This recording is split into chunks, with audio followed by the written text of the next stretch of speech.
بسم اللہ الرحمن الرحیم۔ السلام علیکم ڈیئر اسٹوڈنٹس، امید کرتی ہوں کہ آپ صحت اور ایمان کی بہتر حالت میں ہوں گے۔ پیارے بچوں، میں ہوں آپ کی اردو کی استانی، اور آج کا ہمارا ٹاپک ہے اسم نکرہ کی ایک قسم ہے اسم صفت۔ آج ہم اس پہ بات کریں گے۔ تو پیارے بچوں، کیا آپ جانتے ہیں اسم صفت کیا ہوتا ہے؟ اگر نہیں تو میں آپ کو بتاتی ہوں۔ بچوں، وہ اسم جو کسی شخص یا چیز کی اچھائی یا برائی بیان کرے، وہ کیا کہلائے گا؟ وہ اسم صفت کہلائے گا۔ مطلب چاہے وہ شخص ہو، چاہے وہ چیز ہو، لیکن اس کی جو صفت بیان کی جا رہی ہے نا، وہ اسم صفت ہوگی۔ چاہے وہ صفت اچھائی میں ہو یا برائی میں ہو، وہ کیا کہلائے گی؟ وہ اسم صفت کہلائے گی۔ اور یاد رکھیں پیارے بچوں کہ جس چیز یا شخص کی ہم صفت بیان کر رہے ہیں نا، وہ چیز یا شخص ہمارے پاس موصوف کہلائے گا۔ کیا کہلائے گا؟ ہمارے پاس موصوف کہلائے گا۔ بہت ہی آسان الفاظ میں سمجھا رہی ہوں کہ وہ اسم جو کسی شخص یا چیز کی اچھائی یا برائی بیان کرے، وہ کیا ہے؟ وہ اسم صفت ہے۔ اور جس شخص یا چیز کی اچھائی یا برائی بیان کی جا رہی ہے نا، وہ ہمارے پاس کیا ہے؟ وہ ہمارے پاس ہے موصوف۔ ہمارے پاس کچھ مثالیں ہیں، آئیں دیکھتے ہیں۔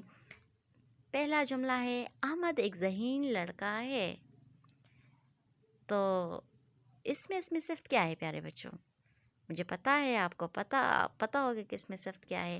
اس میں صفت اس میں کیا ہے؟ ذہین ہے۔ ہم نے اس کے ذہانت کے بارے میں کہا ہے کہ وہ ذہین ہے۔ تو ذہین ہمارے پاس کیا ہے؟ یہ ہمارے پاس اس میں صفت ہے۔ اب ذہین تو ہمارے پاس اس میں صفت ہے۔ اب اس میں موصوف کیا ہے ہمارے پاس؟ اس میں موصوف ہے ہمارے پاس لڑکا۔ احمد ایک لڑکا ہی ہے نا، تو لڑکا ہمارے پاس کیا ہے؟ اس میں موصوف ہے۔ اسی طرح دیکھیں نا، عائشہ شرارتی لڑکی ہے۔ کیا ہے؟ شرارتی لڑکی۔ تو لڑکی کیا ہے ہمارے پاس؟ لڑکی ہمارے پاس موصوف ہے، کیونکہ لڑکی کی صفت بیان ہوئی ہے۔ اور شرارتی کیا ہے ہمارے پاس؟ شرارتی ہمارے پاس صفت ہے۔ اسی طرح دیکھیں، انگور کھٹے ہیں۔ کیا ہے بچے؟ انگور کھٹے ہیں۔ تو کھٹے ہمارے پاس کیا ہے؟ کھٹا، میٹھا، گرم، یہ ہمارے پاس کیا ہوتا ہے؟ یہ ہمارے پاس اسم صفت ہے۔ اور انگور ہمارے پاس کیا ہے بچوں؟ انگور کی صفت بیان ہوئی ہے نا، تو جس چیز کی صفت بیان کی جائے وہ کیا ہوتا ہے؟ وہ موصوف ہوتا ہے۔ تو ادھر صفت کس کی بیان کی گئی ہے؟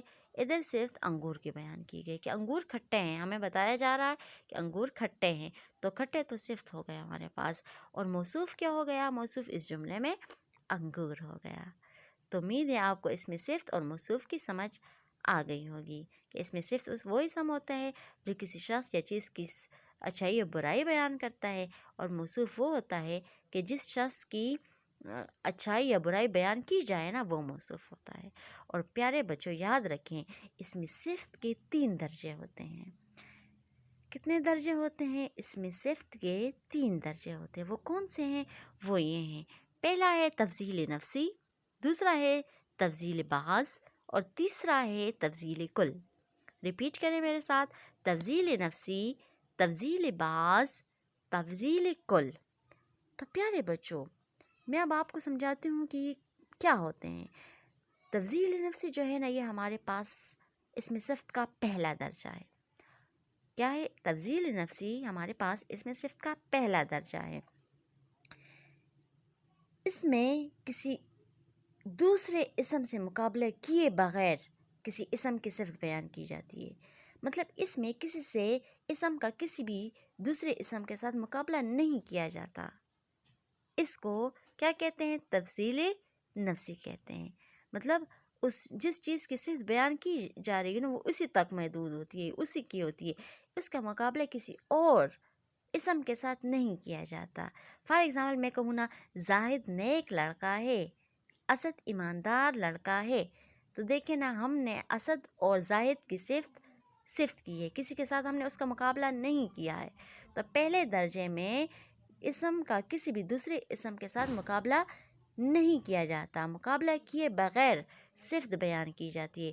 تو اسے ہم کیا کہتے ہیں؟ اسے ہم تفضیل نفسی کہتے ہیں۔ تو پیارے بچوں، دوسرا درجہ ہے ہمارے پاس تفصیل بعض۔ تفصیل بعض اس میں صفت کا دوسرا درجہ ہے۔ اس میں کسی اسم کا مقابلہ کسی ایک اسم کا مقابلہ کسی دوسرے اسم کے ساتھ کر کے صفت بیان کی جاتی ہے۔ سمجھ رہے نا بات؟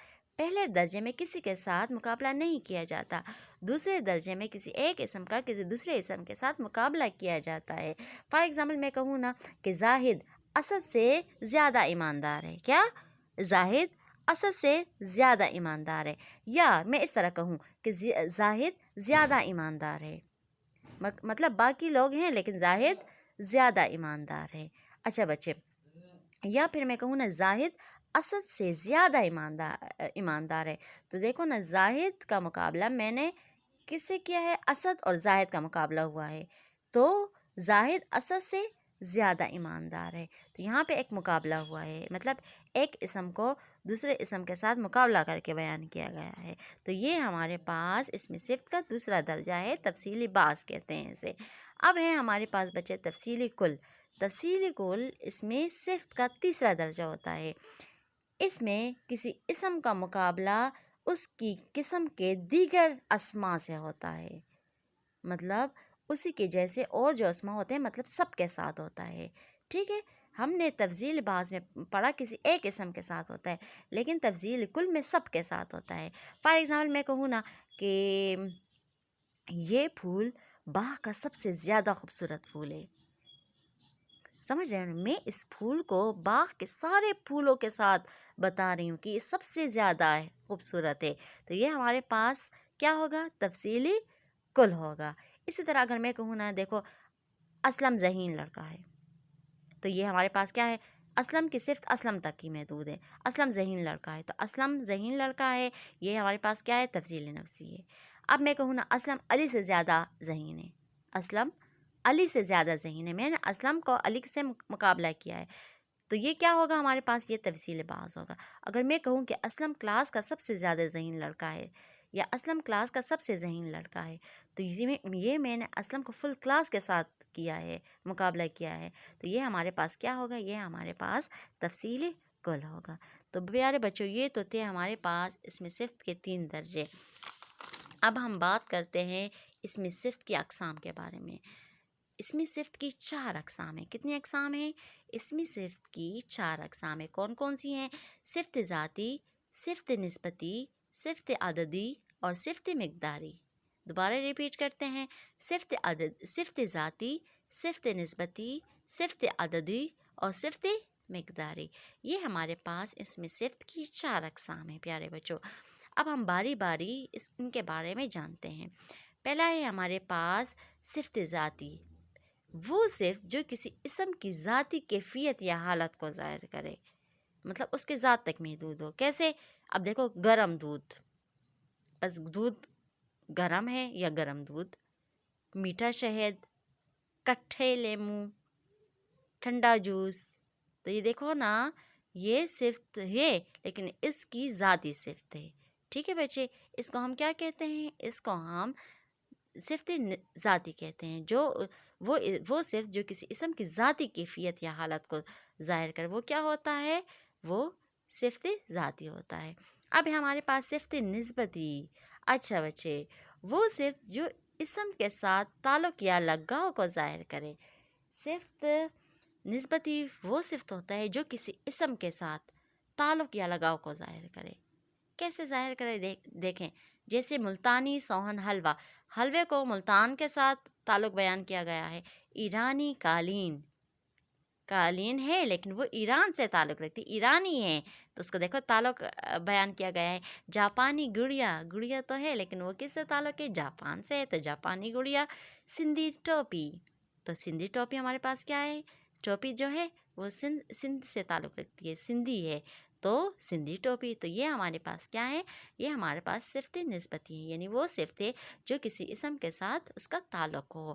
فار ایگزامپل میں نے ابھی بہت سی ایگزامپل دی، اسی طرح دیکھو نا ایرانی قالین، جاپانی گڑیا، سندھی ٹوپی، ملتانی صحن حلوہ، یہ ہمارے پاس کیا ہے؟ یہ ہمارے پاس صفت نسبتی ہیں۔ اچھا بچے، اب ہے اگلا ہمارے پاس صفت عددی۔ اچھا، وہ صفت جس سے کسی چیز کی تعداد ظاہر ہو بچے۔ صفت عددی وہ ہوتا ہے عدد، آپ جان رہے ہیں نا عدد کس، عددی عدد سے نکلا ہے نا، تو وہ صفت جس سے کسی چیز کی تعداد معلوم ہو رہی ہو۔ فار ایگزامپل 2 لڑکے، 5 آم، 10 کھلاڑی،